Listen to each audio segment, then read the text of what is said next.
Vessone trouxe informação aí de dentro do Coringão, confirmou tudo agora no programa G4 sobre o mercado da bola do Corinthians, revelou a escalação do Corinthians para amanhã no clássico contra o Palmeiras, comentaram muito da partida e sobre a coletiva de Osmar Stabile, todas as falas do presidente do Timão. Vessone revelou bastidores quentes aí do Timão, se inscreva no canal, fortaleça com o like de sempre, eu sou o Luan, bora pro vídeo. Ouvi uma pergunta aqui no meu ouvido e vou repassar para você. Era a hora do cara dar essa coletiva aí, 2 dias do jogo e tudo mais, Vessa?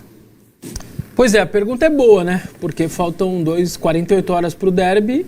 Ele quis usar os 60 dias que ele estava no poder para fazer uma espécie de balanço e tudo mais. Na sexta-feira vai estar marcada já Romeu Tuma Júnior também, vai falar como presidente do Conselho Deliberativo, numa coletiva no mesmo lugar, para atualizar o lance de fatura de cartão, punições, comissões de ética e tal e tudo mais. Menos mal que essa coletiva foi no Parque São Jorge, que é onde o Tirone brincou, é o clube, né? O clube em confusão, nesse caos todo, e o CT ficou lá isolado com os jogadores treinando e tudo mais. Então, menos mal que aconteceu isso. Eu senti falta, uma espécie... Se você vai fazer um balanço de 60 dias... O que talvez poderia ter sido feito, e obviamente não partiria dele, mas teria que partir de pessoal que é assessor dele, dar um papel na frente dele e falar assim, ó, base, olha, a gente... Tópicos, né? Por tópicos, a gestão contratou 87, um monte desnecessário, a gente já limou 50, já trocamos o treino, marketing, estava acontecendo isso, mesmo que fosse... por tópicos, sem se aprofundar tanto em cada tema, e aí a hora que abrisse as perguntas, cada um dos jornalistas poderia se aprofundar um pouco mais em alguns temas. Mas eu senti um pouco falta dessa organização por departamento, alguma coisa que poderia ter sido feita. Teve gente que falou, mas ele foi muito sossegado, não sei o quê. Cara, eu conheço o Osmar há, 20 anos, para se ter uma noção, em 2007, a eleição... temporária, que era aquela quando o Dualib pede a renúncia, ele já lutou por ela em 2007, era sonho dele desde 2007 ser presidente. E eu conheço o Osmar há muito tempo, ele perdeu 3 eleições, seja como vice, como candidato e tudo mais. Ele sempre foi assim. Eu imaginava que não ia ser não ia ter gritaria, não ia ter acusação, não ia ter palavras muito fortes, é o jeito do cara e eu sabia que ele ia agir dessa maneira. Eu confesso que eu até achei que foi melhor do que eu imaginava, porque perguntas como essa do Memphis, por exemplo, a 48 horas de um derby, cara, a chance dele escorregar numa casca de banana, falar alguma coisa e automaticamente respingar no CT, respingar no Memphis a 48 horas de pegar o Palmeiras era muito grande. E ele se saiu até que bem. Temos um contrato, vamos pagar o que está acordado e é isso aí. E vamos embora para o jogo. Então, eu achei até que ele foi bem de maneira geral, conseguiu, em vários assuntos, não se comprometer tanto. Aí eu já imaginava o pedido de união para todo mundo, chega desse caos político, essa briga política, vamos pensar no Corinthians. Eu já imaginava esse tom também, tentando acalmar ali internamente o clube. Era necessário a coletiva? 60 dias, poderia ser depois do derby, só que aí também é aquela coisa, né? Se ele faz depois do derby, ele só tem 3 dias até a eleição, porque é dia 6 a decisão, o segundo jogo, dia 9 tem o referendo para tirar o Augusto Melo, para confirmar o impeachment ou não, 3 dias. Aí se ele faz uma dessa, você quer desfocar, ele foi eliminado pelo Palmeiras, você quer desfocar, ou você só está se aproveitando porque passou pelo Palmeiras. E aí ele ia ser acusado também de estar usando aquele momento, seja ele para desfocar ou para se enaltecer também. Então, nessa hora, fazer antes do derby, antes dos 2 duelos, me parece até um pouco coerente no sentido, o resultado não vai influenciar nas coisas que eu tenho para passar para vocês. Então, nesse sentido, eu acho que é ok ele ter falado, não acho que ele se comprometeu em muita coisa, também não quis comprar briga interna com Andrés, com Duílio, com o próprio Augusto, de alguma maneira. Eu acho que isso daí também ele tentou deixar punições e tal. Isso é com o Romeu. O Romeu ele fala em sexta-feira com vocês. Ele é o presidente da comissão, eu estou aqui para comandar o clube. Então ele também pegou alguns assuntos ali que internamente seriam mais espinhosos e também de alguma maneira tirou da frente. A minha pergunta para ele, por exemplo, foi a seguinte na coletiva: o torcedor do muro para fora quer apuração, punição, um Corinthians diferente e tudo mais. Do muro para dentro, você conhece muito bem a política, você tem as conversinhas de bar, as salinhas, as reuniõezinhas, essa politicagem toda. Como conciliar esses milhões de torcedores que querem punição a falcatruas, a desmandos, e esse mundinho que você conhece bem e que vocês todos sempre ali tentando, fazendo, amiguinhos ali, tal. Ah, mas aí o Corinthians tem que pensar nas coisas melhor para ele, a gente tem que pensar a união, e aí ele veio por essa daí, porque essa é a dificuldade de um cara como Osmar, sobretudo interino. O povo do lado de fora, do muro do lado de fora, quer punição a essas palhaçadas de nota fiscal, de fatura de cartão de crédito. Ele não quer deixar pedra sobre pedra. E lá dentro? Os amiguinhos, os conchavos, os conselheiros, os sócios. Ali a gente sabe que aquele mundinho do muro para dentro é aquele mundinho entre eles. Como conciliar? Essa foi minha pergunta. Como você não vai desagradar esse povo para atender esse povão do lado de fora? E aí, vamos ter união, todo mundo. Aí ele veio com essas respostas mais ou menos, enfim, que não sai do muro. Então, mas assim, de qualquer maneira, essa era uma coletiva que, dentro da sua pergunta, poderia vir um enorme estrago para o derby. Um enorme estrago. Ele fala coisas que respingariam muito no elenco. Isso não aconteceu. Ele evitou falar, pediu união para o clube, falou mais de uma parte política, financeira também, da contratação de jogador, quando ele fala assim, mas eu quero deixar claro, é dentro das possibilidades, que é mais ou menos o que aconteceu com o tal do Biel lá, que o Atlético Mineiro levou. Quanto? 7 de euros? Não temos condição, esquece, não vamos contratar e passa para a próxima. E tá cobrando lá o Fabinho, os caras, e aí, não tem ninguém aí que não, ou é por empréstimo, ou que tá livre no mercado, não adianta, eu não vou querer gastar, eu não posso gastar 5, 7, e o Corinthians segue sendo o clube que menos contratou da Série A na temporada. Tem um jogador contratado nas 2 janelas até agora. Então o clube ainda tenta seguir firme nessa situação. Assim, de maneira geral, eu esperava menos da coletiva. Eu esperava que ele ia escorregar mais, trazer mais problemas, mais problemas do que soluções. Se não trouxe soluções, também não trouxe problema. Dentro de campo, sobre o Corinthians, números do Corinthians com e sem o trio de ataque. Bom, um vai jogar, é o Memphis, e aí eu concordo com os 3 vão, né? Os 3 vão jogar. Concordo com o Vessa, né, que já pensou se o Stabile fala, depois daí da Copa, vamos ver se a gente termina o contrato. Eu não podia falar uma coisa dessa, o cara foi bem, vamos cumprir e tal. Essa imagem dos 3 juntos aí, ela traz a paz mundial. Na Ucrânia, com a Rússia... Não é, então? Pois é. Pra gente ver... como que é com o trio e sem o trio. Aliás, com a diferença que o Yuri Alberto faz, né? Muito criticado por parte da torcida há muito tempo. E eu acho um ótimo jogador. Mas vamos lá. O que interessa? Bom, número de jogos, 21 e 41. Sem eles e com eles, né? Isso desde a chegada do Memphis. O recorte é esse. São 20 vitórias sem, mas são 13 com. Só que 13 é mais da metade, né? Das vitórias. 5 empates, sendo 11 sem os 3. E o mais importa ali é o aproveitamento, né? 69,8% quando os 3 estão em campo, 57,8% sem os 3 em campo. 45 gols marcados contra 46. E aí tem aí fica gritante, né? Porque são 45 gols em 21 jogos. E outros são 46 gols em 41 jogos. Olha a falta que faz, sobretudo, o Yuri Alberto. Dobra. Aí muda bastante, né, Vessa? Aí, e Arnaldo, aí estamos falando de outro patamar. Mas a relação da defesa é mais segura sem ele, né? Não. 38 a 41, 21 a 24. Pô. Sim. Sim, verdade. Na média, com certeza. A média é um pouquinho maior. Mas o fato é que ganha um poder de ofensivo interessante, né, o Vessa? Aliás, se eu não me engano, os 3 juntos nunca perderam em Itaquera, como titulares e tal. São 11 vitórias e 2 empates, uma coisa assim.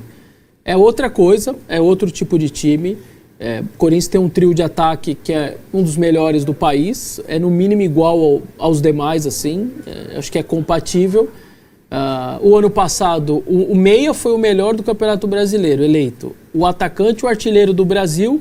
E o Memphis também teve números muito bons depois que chegou. Então, realmente faz muita diferença, sobretudo pelo desnível que é o que são os seus reservas. Uma coisa é sai o Bruno Henrique e entra o Luiz Araújo.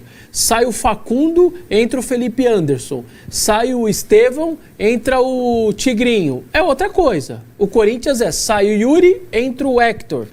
Ou entra o Guinegão. Sai o Memphis, entra o Romero ou o Thales Magno. Sai o Garri e entra ninguém, porque não tem ninguém, né? A posição dele é 0. Então, assim, é muita diferença mesmo. E o torcedor, eu fiz a brincadeira de traz paz, mas é isso, traz muita esperança ao torcedor que a partir de amanhã as coisas possam ser realmente diferentes. 125 dias depois, cara, isso não é pouco tempo, são 4 meses sem os 3 em campo. O Dorival nunca teve a chance de falar, eu fui treinador e pude colocar esses 3 em campo. É a primeira vez que ele vai fazer isso amanhã. Então, realmente, a tendência é um Corinthians muito mais forte. Claro, o Yuri precisa de tempo, o Garro tá voltando agora com o joelho, tem lá cada um a sua situação. Mas que é outra coisa, até pro adversário. Então, eu vou dar um exemplo aqui, o seu Piquerez, que ataca pra caramba, que sobe pra caramba, a hora que ele olha o Thales Magno, ele fala, eu vou subir mesmo, eu vou subir. A hora que ele fala, cara, esse Yuri tá me enchendo o saco aqui do lado, o cara, até o adversário, de alguma maneira, você também trava ali os defensores adversários, o volante adversário. Então, até esse tipo de respeito ao adversário você consegue ter. Então, é muito fundamental mesmo, sobretudo porque os reservas do Corinthians não tem nem perto o nível desses titulares. Agora, Arnaldo, tem uma coisa, e acho que é uma virtude bem interessante do técnico do Corinthians, Dorival, é de quando ele tem bons jogadores, ele consegue colocar todo mundo e fazer todo mundo jogar.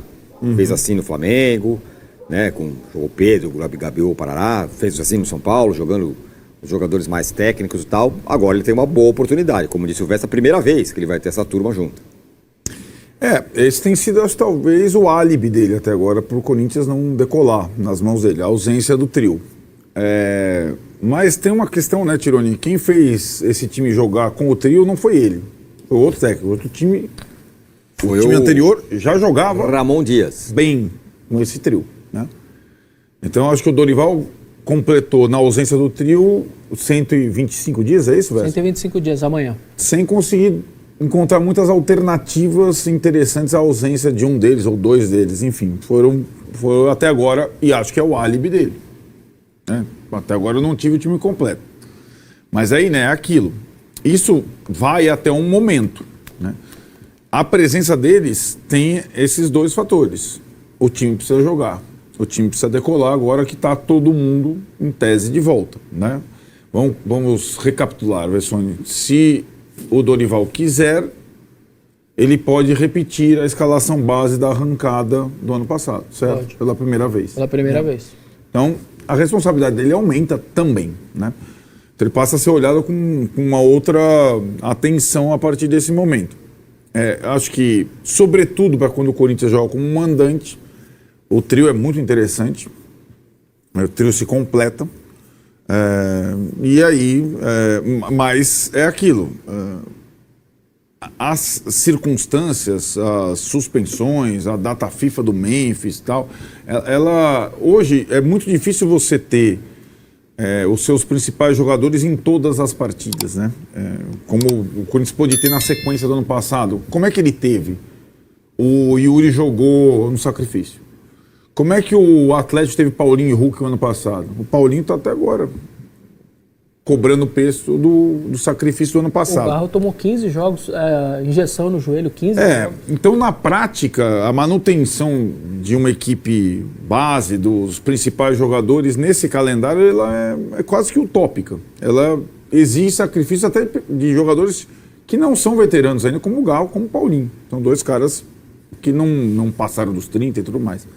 Então, cabe ao técnico encontrar alternativas. Talvez o Dorival tenha menos do que o Corinthians já teve. Não tem mais o Coronado, não tem mais o Pedro Raul, que seja. O Giovani foi embora. O Giovani. Outras opções ofensivas que o Ramon Dias teve em algum momento da vida. Mas eu acho que a volta do trio, ele cria uma expectativa muito grande no corintiano de que o Corinthians, de fato, possa repetir o que fez no Campeonato Paulista. Que não foi só ganhar do Palmeiras, foi ganhar com a autoridade do Palmeiras, a decisão. Ganhou no Allianz e depois segurou o título no jogo da volta. Então é quase que a imagem de que é possível a volta do seu trio principal nessa partida. Então, e a tendência com o trio é que o Corinthians jogue se impondo também, né? Porque eles têm características de ele e pelo menos 2 dos jogadores do meio. A minha dúvida, até ia perguntar para o Vessone, e eu fiquei prestando muita atenção, o Vessone escalou a equipe em função da não presença no Nilton Santos. Então a minha conclusão é que o Carrillo deixou de ser titular do Corinthians. Por conta, que era um jogador muito importante pro trio. É o Bidon, né? Por conta do desleixo do Carrillo. Né? Eu também acho que é mais culpa dele do que melhora dos outros e tal. E ele era, porque o trio não jogou sozinho ano passado. O Carrillo foi talvez um dos principais jogadores. É que ele não tinha mas ele foi ele foi muito regular. Muito. Ele jogou bem durante muito tempo. E fisicamente ele sustentava muitas vezes a questão ofensiva do trio. Então, já tá vendo, tem uma pequena diferença ali em relação ao trio de meio, né, o que fica atrás dos 3 atacantes. E aí é uma pequena barra grande diferença. Lembrando que o Carrillo foi talvez a única contratação personificada na dupla Dias, que já tinha trabalhado com ele em outros lugares e sabia lidar muito bem com ele. Ele deixou de ser aquele jogador imprescindível que ele foi no ano passado. O Carrillo fez inversão do que eu imaginava, porque ele estava vindo da 2ª divisão da Arábia. O que eu pensei? Treina uma vez por dia, 33 anos, vai demorar para engrenar. Ele engrena muito rápido, faz um baita 24. E aí no 25, que na teoria, adaptado, treinado, futebol brasileiro, tá tudo bem, ele cai. Ele piorou. Então foi muito louco. Inverteu completamente o que eu imaginava que poderia acontecer com ele. Mas a escalação de quarta-feira, ela foi confirmada no sábado, na minha cabeça, né? Quem ficou fora sábado é porque vai jogar na quarta-feira. Então, Hugo Souza, Mateuzinho e Bidu, que até entraram no segundo tempo, a dupla de zaga Gustavo Henrique e André Ramalho ficaram no banco. A linha está formada. Aí você vai falar, a única exceção é o Ranielli. Por que o Ranielli jogou no Nilton Santos e eu imagino ele titular amanhã? Porque o Ranielli estava suspenso com o Cruzeiro. Anterior. Você não podia deixar o Ranielli parado do São Paulo ao Palmeiras. Não existe jogador ficar quase 20 dias parado. Então você precisava dar ritmo para o Ranielli no Rio. Volante. Precisava que ele jogasse. Então ele joga no Rio, por isso que eu acho que ele vai ser repetido. E aí o Bidon ficou fora, Martínez estava suspenso, ficou fora, e o trio da frente que ficou fora. Então eu estou imaginando o Corinthians escalado. A única dúvida, se fosse colocar, é Bidon ou Carrillo. Como o Carrillo ainda foi titular no Rio, aí que eu acho que não, vai o Bidon mesmo, o Corinthians está escalado para quarta-feira.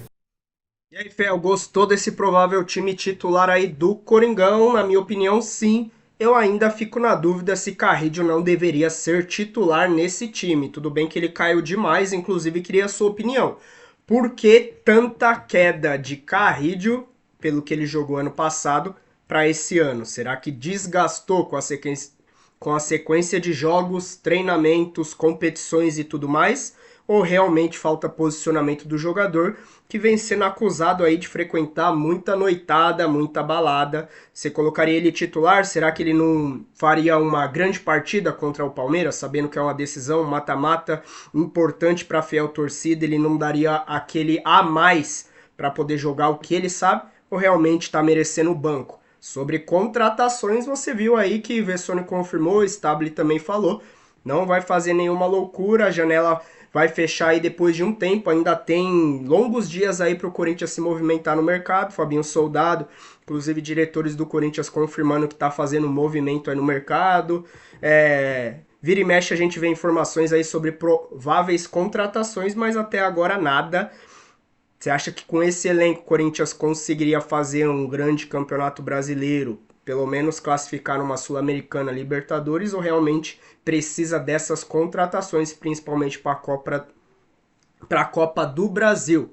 E sobre a partida de Corinthians e Palmeiras, já deixa seu palpite aqui embaixo, sua perspectiva para esse clássico. É da Corinthians, tô confiante, tô acreditando, principalmente com a volta dos 3 ali da frente, vai ser jogão. E amanhã a gente traz tudo também para vocês desse pós-jogo. Durante o dia tudo da partida. Se inscreva aí no canal, fortaleça com o like de sempre. Eu sou o Luan, até o próximo vídeo. Vai Corinthians!